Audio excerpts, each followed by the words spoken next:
Muy buenos días para todos.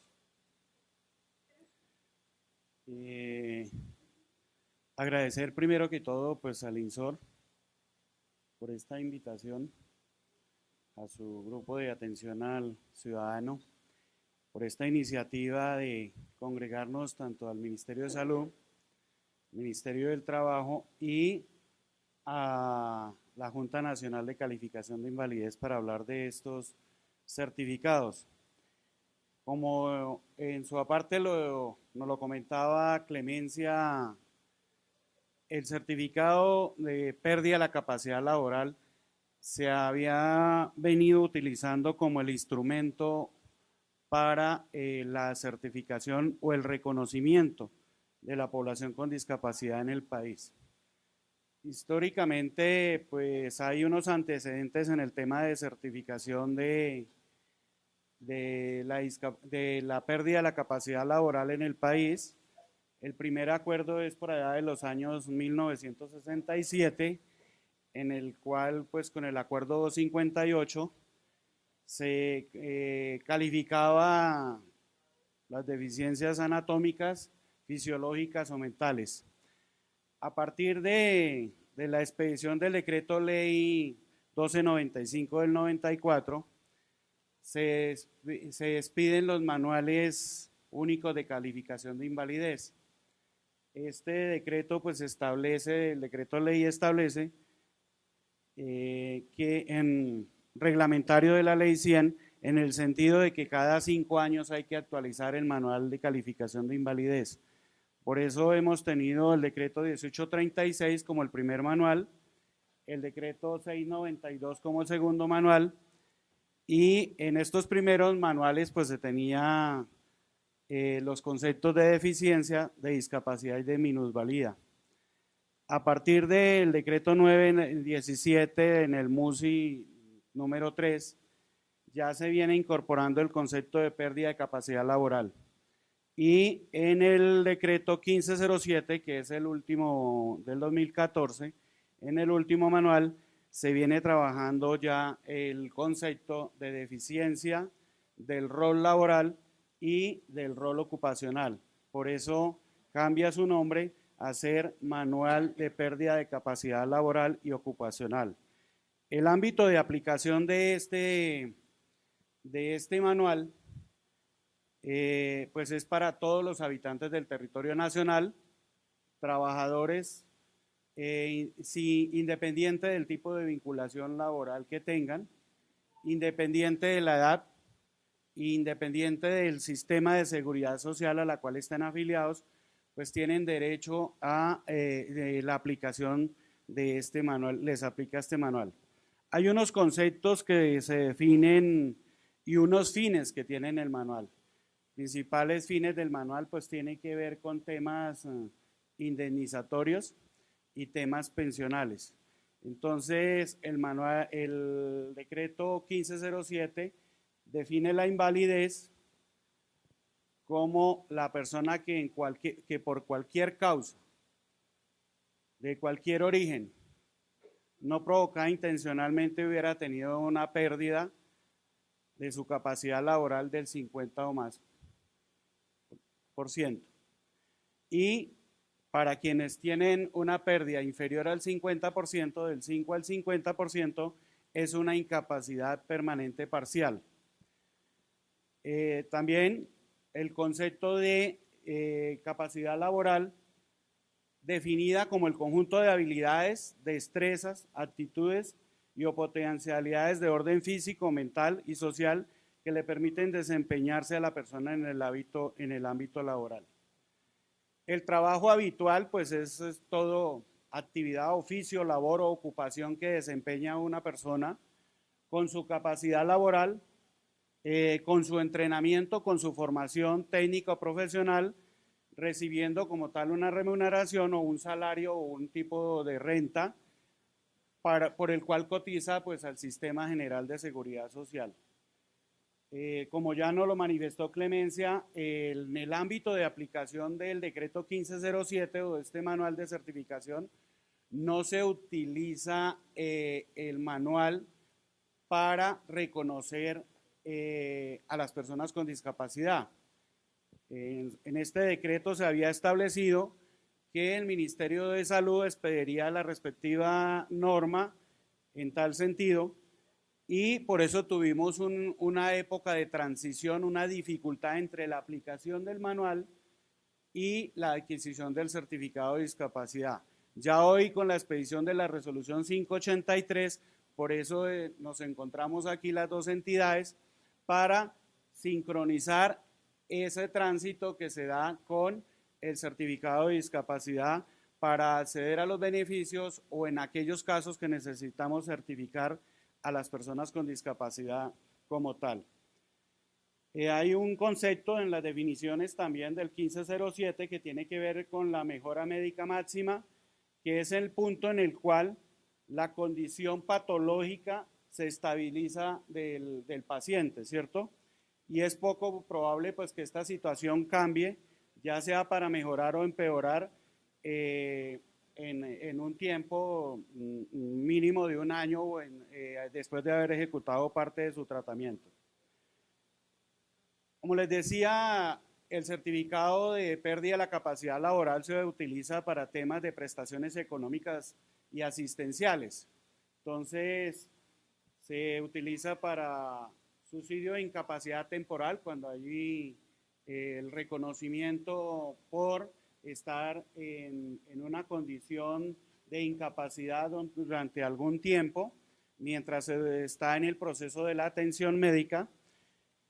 Una vez efectuada la calificación, si es inferior al 50%, pues sirve para la indemnización de la incapacidad permanente parcial, las cuales pues se aplican de acuerdo a la ley 776 de 2002. De igual manera, se utilizan para el reconocimiento de pensiones. Pensiones bien sea del régimen de pensiones o del régimen de riesgos laborales. De igual manera, para pensiones de sobrevivientes o para el reconocimiento de auxilios funerarios. Otro concepto importante que hay que tener en cuenta en el certificado de pérdida de capacidad laboral es la fecha de estructuración, como la fecha en que la persona tiene la pérdida, que le origina esa pérdida de su capacidad laboral, y en el cual pues también es importante definir el origen de la estructuración para calificarlo como tal. ¿Quién califica la pérdida de la capacidad laboral? En primera oportunidad, las EPS. Lo pueden hacer igual las ARLs, los fondos de pensiones, Colpensiones, en primera oportunidad. Ya cuando no se está de acuerdo con esta calificación, se puede acudir a las juntas de calificación, que son las juntas regionales o la Junta Nacional, de la cual hace parte nuestra querida doctora Diana Cuervo, que nos acompaña hoy. Y si no se está de acuerdo con la decisión en última instancia de la Junta Nacional de Calificación de Invalidez, se puede acudir a la jurisdicción ordinaria laboral. ¿Quiénes efectúan la calificación? Pues un equipo interdisciplinario que lo conforma un médico que debe tener como mínimo un año de experiencia en medicina laboral, un médico especialista en medicina física o de rehabilitación con mínimo 2 años de experiencia, y un profesional de diferentes áreas de la medicina con formaciones en temas afines a la salud ocupacional. Igual debe tener una experiencia mínima de 2 años.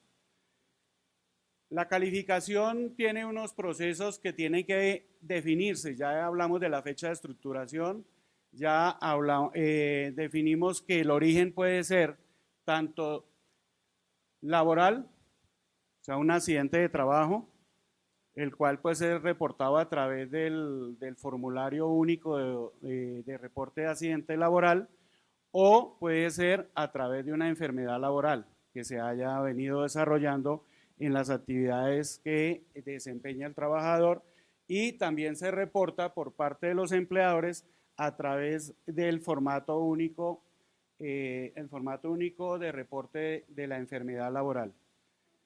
El origen común pues se hace a través de las EPS y en primera calificación, como les decía anteriormente, lo desarrolla el AEPS. Forma parte para la calificación también, cuando es en el tema laboral, fuera de los reportes, si es de accidente laboral, pues de lógico la investigación que desarrolla la empresa sobre el accidente de trabajo y todo el tema que tiene que ver con las evaluaciones médicas ocupacionales que se hayan desarrollado de ingreso, permanentes, habituales, a los trabajadores al interior de la empresa y que puedan determinar el seguimiento de una enfermedad profesional o una enfermedad de accidente de trabajo que se haya generado.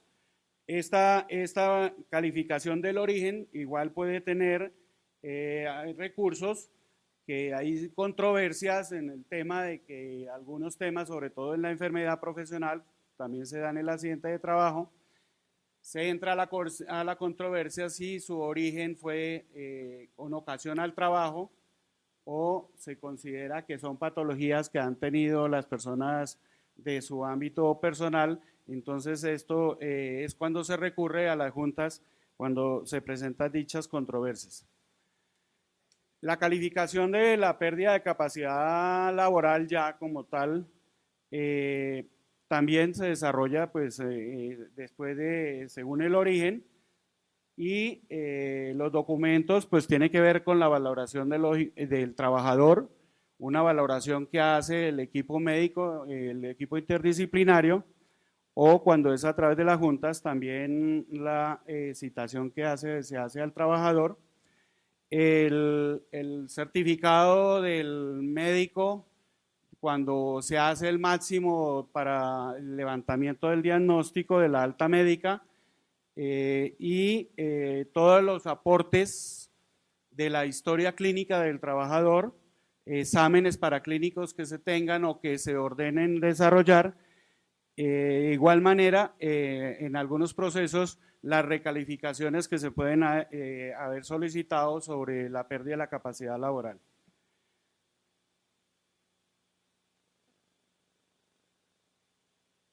De igual manera, aún en recalificaciones, pues se aplica todavía el manual del decreto 917, el cual pues tenía, y esto más adelante la doctora Diana de una manera más precisa nos lo va a definir, nos los va a presentar sobre el tema del uso y el porcentaje de la certificación en el sentido de la aplicación tanto de las deficiencias, igual como lo veíamos ahora en el certificado de discapacidad. Sin deficiencia no se evalúa el rol laboral o ocupacional. Tiene que haber presencia de deficiencias para poder efectuar la certificación como tal.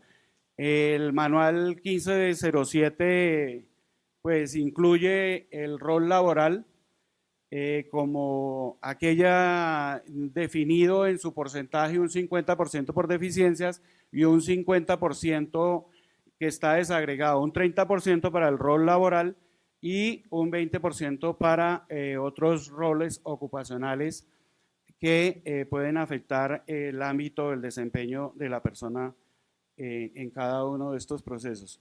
Los dejo con la doctora Diana, que ella nos va a presentar como tal el manual en su aplicación y sus definiciones en cada uno de los procesos de la certificación. Gracias.